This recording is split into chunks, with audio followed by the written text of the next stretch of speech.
어제는 우리가 42절부터 53절까지를 본문으로 42절부터 쭉 살피면서 은혜를 받았고요. 어저께 은혜를 받은 말씀은 예수님께서 기적을 행하신 이유와 목적이 무엇인지에 초점을 맞춰서 말씀을 살폈습니다. 오늘은 이제 47절 말씀을 보니까 대제사장들과 바리새인들이 공회를 열어놓고 서로 의논하였다라고 하는 말씀이 있어요. 자, 오늘 47절 이 말씀을 초점으로 은혜를 받고자 합니다. 대제사장들과 바리새인들이 공회를 열어놓고 그들이 무엇을 의논했는가? 결론의 이기는 예수님을 죽이기를 모의했다는 겁니다. 본문이 얘기한 바리새인과 대제사장들이 모였던 그 공회는 그 당시에 최고의 의결기관이었던 산헤드린 공회를 이야기하는 것이고요. 이 산헤드린 의회라고 하는 곳은 유대 최고 종교 지도자들의 모임입니다. 이 공회의 근본적 취지는 하나님을 위하는 데 있습니다. 성경의 진리를 수호하는 데에 이 회의의 근본적 취지가 있습니다. 그런데 하나님을 위한 회의에서 성경의 진리를 수호하기 위한 이 회의에서 결정을 한 것이 무엇이냐? 예수님을 죽이기로 결정을 했다는 거예요. 하나님을 위해서 모인 회의가, 성경 말씀을 수호하기 위해서 한 회의가 오히려 하나님의 역사를 반하는 그런 일을 결정했습니다. 왜 하나님을 위한다는 회의에서 예수님을 죽이겠다는 결정을 했을까?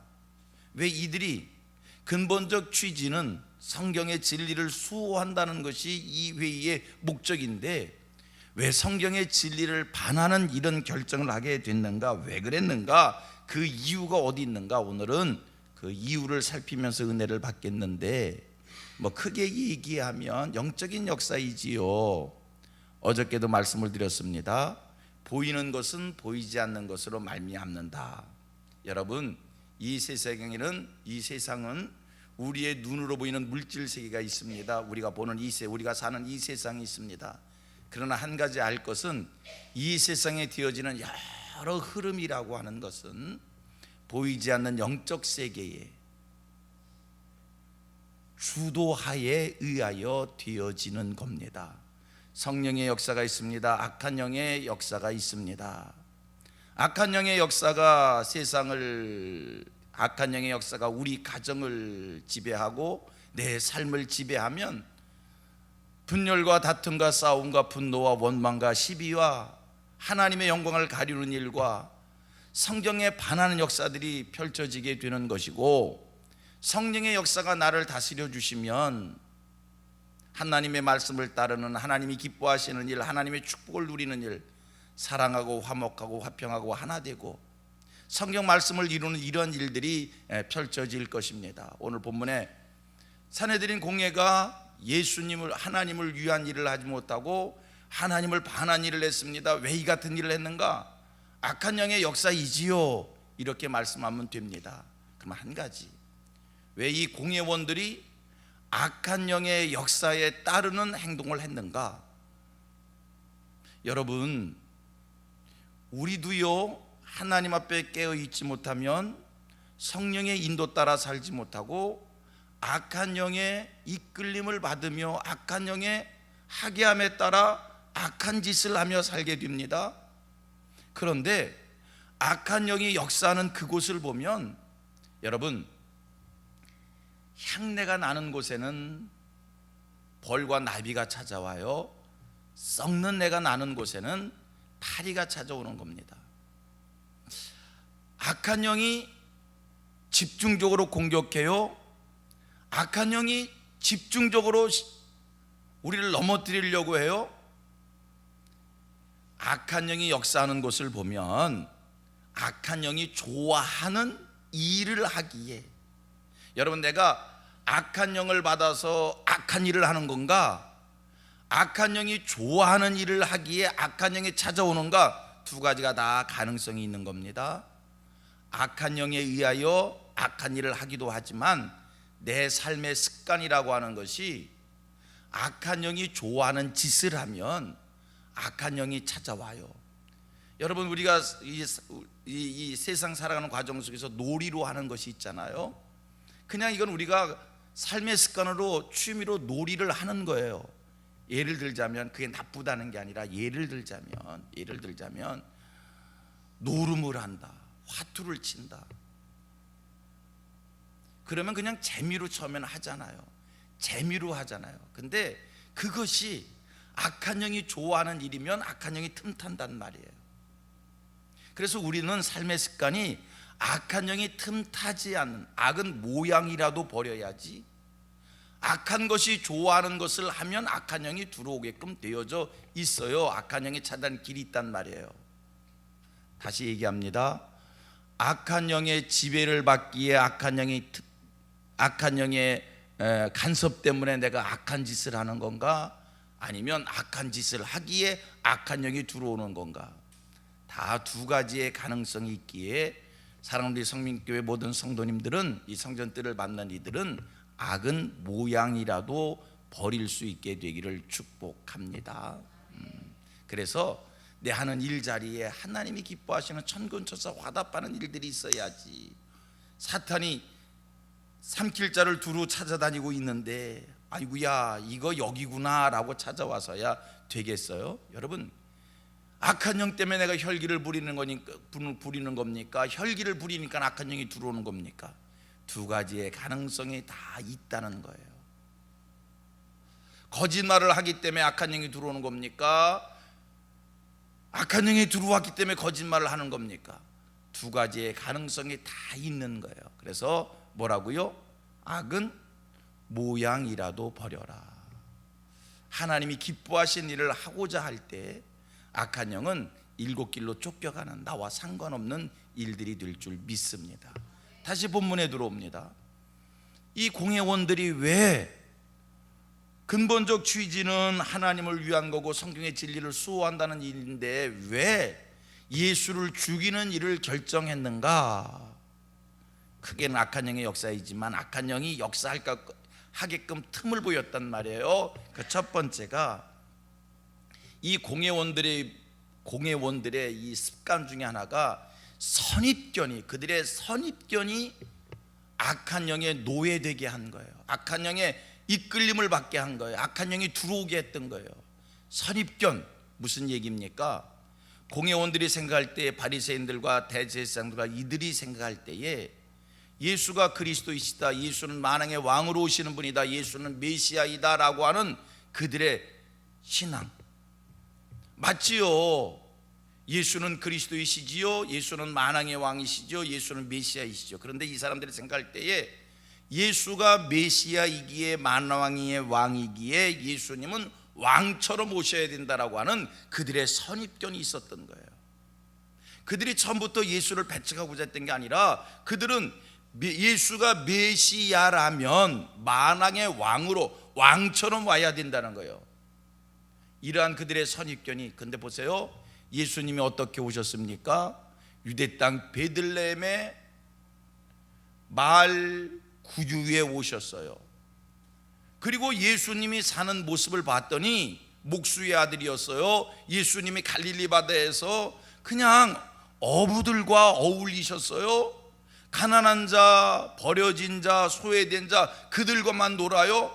이게 무슨 만왕의 왕이냐? 이게 무슨 로마 나라를 없애버리고 이 땅에 하나님의 나라를 이룰 사람인가? 그들의 이런 선입견이 예수를 배척했다라고 하는 거예요. 자, 다시 돌아옵니다. 이 사람들이 왜 예수를 배척했을까? 선입견이라는 거예요. 여러분, 내가 알고 있는 것이 전부가 아닙니다. 내 경험이 전부가 아닙니다. 내 지식이 전부가 아닙니다. 내 경험과 내 지식과 내 알고 있는 것과 내 상식이 성경보다 우선하지 않습니다. 하나님의 뜻보다, 하나님의 하시는 일들보다 우선하지 않습니다. 여러분, 하나님은 크신 분이에요. 우리의 생각 밖의 일들을 계획하실 수 있는 분이고 우리 생각 밖의 일들을 우리에게 주실 수 있는 분이고 내가 생각하지 못한 그 속에 하나님의 뜻을 이루시는 절대자이셔요.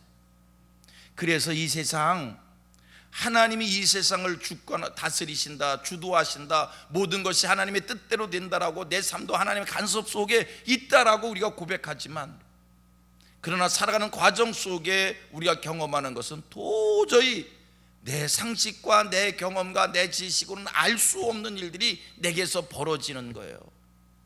그럼 우리가 원망합니다, 불평합니다. 하나님 이게 뭡니까? 하나님이 축복하셨다면요, 하나님이, 내가 하나님의 자녀라면요, 하나님이 내 기도를 듣고 계시잖아요. 우리가 이런 원망의 소리가 들려지는데, 여러분, 하나님은 내 생각보다 크십니다. 내가 구한 것보다 더 큰 것을 주시게, 내가 이해할 수 없는 것들을 통해서 하나님의 뜻을 이루십니다. 자꾸만 내 생각과 내 상식으로만 하나님을 이해하려면, 오늘 본문 속에 이 바리새인들과 대제사장들처럼 하나님을 위한다고 하면서 성경의 진리를 지킨다라고 하면서 하나님이 기뻐하지 않는 하나님의 뜻을 반하는 일을 할 수 있습니다. 나보다 더 크신 하나님을 받아들일 수 있는, 하나님이 하시는 일들을 아멘으로 순종할 수 있는 이 큰 마음의 그릇을 넓히는 하늘 백성들 되기를 축복합니다. 하나님은 어떻다고요? 나보다 크시다니까요. 내 생각 밖의 일들로 하나님의 뜻을 이루신다니까요. 두 번째, 이들이 왜 하나님을 위한다고 하면서 하나님을 반한 일을 했는가? 자기들의 기득권을 포기하지 못했기 때문이에요. 자, 성경 48절 말씀을 보셔봐요. 시작. 만일 그를 이대로 두면 모든 사람이 그를 믿을 것이요, 그리고 로마인들이 와서 우리 땅과 민족을 빼앗아 가리라 하니. 조금 내가 말씀을 빼고선 읽겠습니다. 만일 그를 이대로 두면, 쭉 내려가서 로마인들이 와서 우리 땅과 민족을 빼앗아 가리라 하니. 만일 그를 이대로 두면 로마인들이 와서 우리 땅과 민족을 빼앗아 갈 테이니.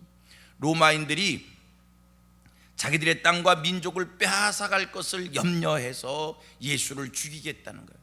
예수를 그대로 두면 로마인들이 와서 자기 땅을 빼앗아 가고 자기들의 것을, 우리 민족을 빼앗아 갈 것이다. 그래서 예수를 죽이겠다는 거예요. 이 말씀을 그냥 겉으로 이해하면 자기 땅을 빼앗아 갈 것이다, 우리 민족을 빼앗아 갈 것이다, 굉장히 민족을 사랑하고 애국하는 사람들로 비춰질 수 있습니다만, 이것은 그들이 민족을 사랑하고 애국의 마음에서 예수를 죽이겠다는 게 아니에요.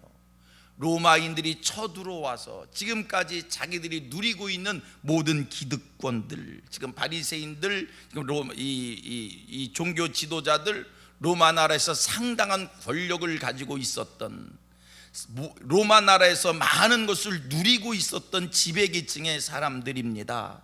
혹이나 예수로 인하여 로마 나라가 들어와서 지금 이 나라의 모든 체제를 무너뜨려 버린다면, 지금 로마 나라가 들어와서 이 나라를 건드려 버린다면, 자기들이 누렸던 모든 것을 빼앗길 것을 염려해서 결국은 자기들의 기득권을 포기하지 않으려고, 이거 예수 하나 내버려뒀다가는 큰일 날 텐데, 이런 예수 없애서 지금의 이 체제를 그대로 지켜나가자, 이런 기득권을 누리겠다는 이 생각이 예수를 죽이는 일에 앞장섰다라고 하는 말씀입니다. 자, 결론을 짓습니다. 오늘 말씀을 통해서 우리가 교훈을 얻습니다. 여러분, 하나님 앞에서는 인간의 선입견이 중요하지 않습니다. 내가 알고 있는 것, 내가 경험한 것, 내 과학적 사고 등은 하나님보다 우선할 수 없습니다. 여러분, 하나님 앞에서 다 나를 고집하지 말고요, 하나님 앞에서 나를 내려놓으세요. 그리고 여러분들의 신앙생활을 돌아보셔봐요. 내가 왜 하나님의 말씀을 절대 말씀으로 받아 순종하지 못하는 겁니까? 내가 세상에서 알고 있는 그 지식이, 내가 경험한 것이 하나님의 말씀을 말씀대로 받지를 못하는, 말씀을 내가 비판합니다. 말씀을 내가 맞다 틀리다 이야기합니다. 말씀을 가지고 내가 자꾸 시시비비를 가립니다. 여러분, 하나님의 말씀은 내가 기준돼서 시시비비를 가릴 수 있는 말씀이 아닙니다. 하나님의 말씀은 무조건 아멘으로 받아야 될 절대자의 말씀입니다. 하나님의 말씀은 절대적인 거예요. 여러분, 하나님께서 우리에게 말씀한 것이 있어요. 그 말씀을 왜 순종하지 못합니까? 내가 가지고 있는 선입견이 아니에요. 하나님의 말씀보다 우선할 것은 세상에 아무것도 없다는 겁니다. 두 번째, 오늘 본문이 주는 교훈이 뭡니까? 하나님의 깊은 은혜를 체험하기를 원하십니까? 오늘 여러분들이 누리고 있는, 여러분들이 가지고 있는 그것에 연연하지 마시기를 바랍니다. 하나님 앞에서는 무엇이라도 아낌없이 다 내려놓을 수 있는 비고비인 마음을 가질 수 있기를 바랍니다. 하나님 앞에서 내가 더 낮아져야 된다면 더 낮아져야겠다라고 하는, 하나님 앞에서 이것까지 내가 내려놓아야 된다면, 포기해야 된다면 다 내려놓고 포기해야겠다라고 하는 이 선한 마음이 오늘 저와 여러분들의 마음 되기를 원합니다. 바리새인과 이 종교 지도자들이 왜 예수를 그리스도로 받아들이지를 못하는 겁니까? 왜 그를 인정하지를 못하는 겁니까? 자기들의 기득권을 내려놓지 못함이. 여러분, 하나님 앞에서 더 깊은 신앙의 자리로 들어가기를 소원하십니까? 하나님의 더 원하시는 그 뜻깊은 일들을, 하나님의 뜻을 이루는 선한 도구들이 되기를 원합니까? 여러분, 지금 여러분들이 누리고 있는, 가지고 있는 그것까지도 내려놓을 수 있는 이 신앙이 우리를 더 깊은 믿음의 자리에, 우리를 더 하나님을 기쁘시게 드리는 신앙의 성숙한 사람으로 키워낼 수 있게 할 줄로 믿습니다. 이거 붙잡고 있으면 믿음이 자라지 않아요. 이거 너무 애착을 가지면 하나님 앞에서 더 큰 충성을 하질 못해요. 다 내려놓을 수 있는, 포기할 수 있는, 하나님 이것까지도 주님이 내려놓으시라면, 하나님께서 이것까지도 하나님께서 포기하라면 포기하겠습니다. 이 신앙, 여러분, 나는 내려놓았습니다, 나는 포기했습니다, 나는 모든 것을 잃은 것 같습니다. 결코 잃은 것이 아니에요. 결코 내려놓은 것이 아니에요. 내가 내려놓았더니, 내가 포기했더니 나는 썩을 것을 붙잡고 있었는데 하나님은 썩지 아니하고 이 썩지 아니할 영광스러운 것으로, 영원한 것으로 우리에게 주십니다. 나는 현재 모든 것을 다 내려놓고 포기했더니 하나님께서는 이것보다 더 귀한 것을 우리에게 주시더라는 거예요. 나는 내 자식을 붙잡았습니다. 나는 내 남편을 붙잡았습니다. 내가 내려놓았더니 하나님께서 내 자식을 붙잡고 내 남편을 붙잡으시더라는 거예요. 모든 것을 주님 앞에 내려놓을 수 있는 이 신앙, 여러분들이 애착을 갖는들, 여러분들이 붙잡고 끝까지 고집을 부린들, 끝까지 붙잡고 고집을 부릴 수 있습니까? 그냥 내려놓으세요. 다 주님 앞에 다 내려놓으세요. 그랬더니 하나님이 더 좋은 것으로, 하나님이 더 귀한 것으로, 더 복된 것으로 하나님이 채워주십니다. 이런 신앙의 사람들이 다 되기를 축복합니다.